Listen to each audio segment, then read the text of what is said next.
欢迎收听11月27号的迦南之声，我是世谦牧师，大家平安。我们今天要来分享的是以西结书40章到42章，以西结书40章到42章。我们今天要祷告的经文是在彼得前书1章15到16节。那召你们的既是圣洁，你们在一切所行的事上也要圣洁，因为经上记着说，你们要圣洁，因为我是圣洁的。谁是圣洁的呢？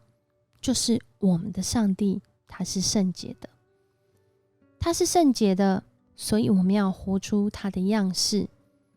而这圣洁的表达比较浅显易懂的，就是我们要活出合上帝心意的样式。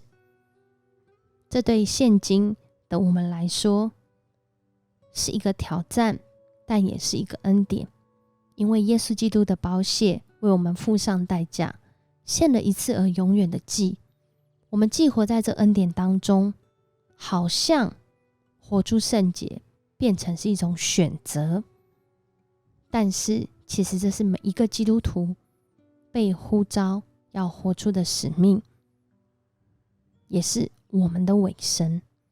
透过活出属于上帝的样式，而分别出了什么是不属上帝的样式。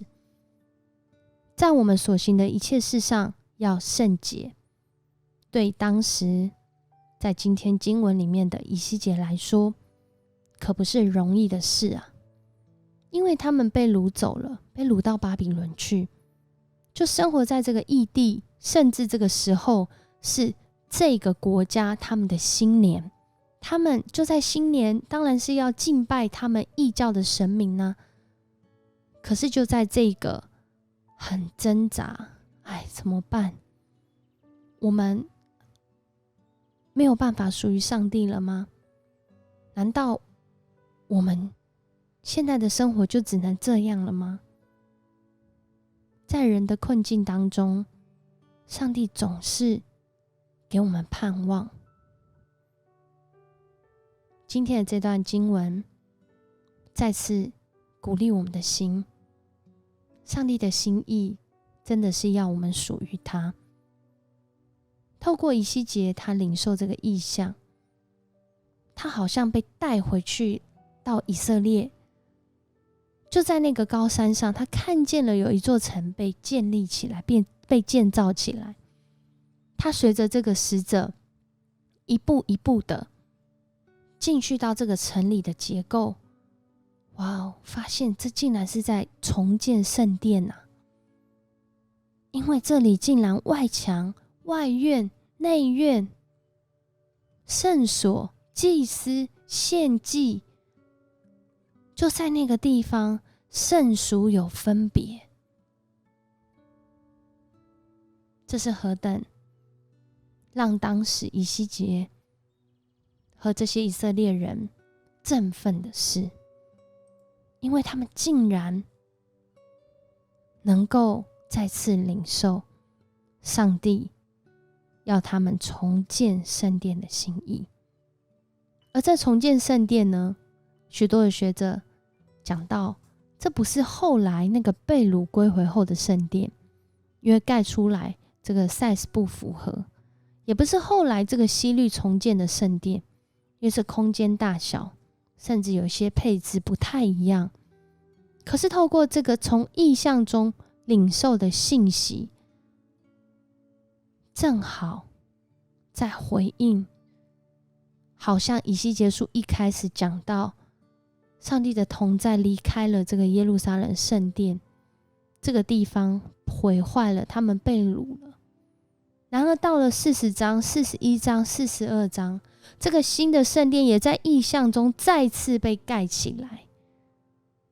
是指向一个敬拜上帝生活的复兴，是指向上帝的子民要再次活出圣洁的心意，就是活出属他样式的心意。在这段经文当中，是给我们一个很好的提醒，也透过这个好像在丈量的过程当中，在观看的过程当中，再次重拾那个敬畏上帝、活出上帝心意、圣洁次序的过程。这也让我们再次去思想，因为今天牧师所引用的金句，我是用彼得前书这一段。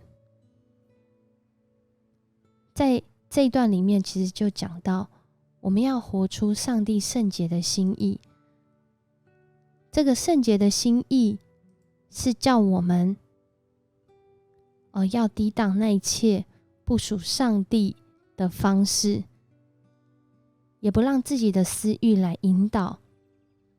反倒是要在一切事上面活出上帝的心意。而上帝呢，他也是一位公义的主，他要让我们存着敬畏的心，在这世上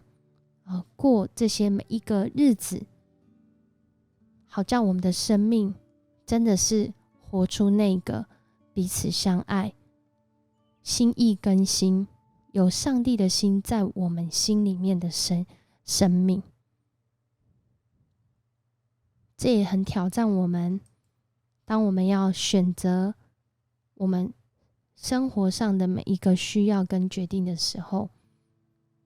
今天的这个重建圣殿的过程，也再次提醒我们，当我们选择自己的工作，选择自己的生活方式，选择自己的喜好、兴趣要去经营的时候，我们回到上帝话语里面，这圣洁的次序会是什么呢？求神帮助我们再次定睛在他的话语上。上帝是圣洁的，所以我们也要圣洁。先从恢复我们生命的优先顺序开始。我们一起来祷告。爱我们的主耶稣，我们感谢你，你是圣洁的主，你让我们领受从你来的恩典，因为我们没有人是圣洁的，但主耶稣基督的宝血却洗净我们的罪，叫我们在这个时代不用再用献祭物的方式，反倒是因着主你的恩典，我们在有限的年日里面能够来见证我们是属于主的。谢谢你与我们同在，更是透过以西结所领受的异象，看见主你的不放弃，看见主你所赏赐的盼望。我们好像经历在那苦难当中、困难当中，但是从主来的盼望却一次又一次带领我们恢复生命圣洁的次序，叫我们的生命不仅是得着益处，更是得着永恒的生命。谢谢你与我们同在，谢谢你愿意与我们同在，我们感谢赞美你。这样祷告，奉主耶稣的名求，阿们。谢谢你收听今天的迦南之声，我是施谦牧师。愿上帝帮助你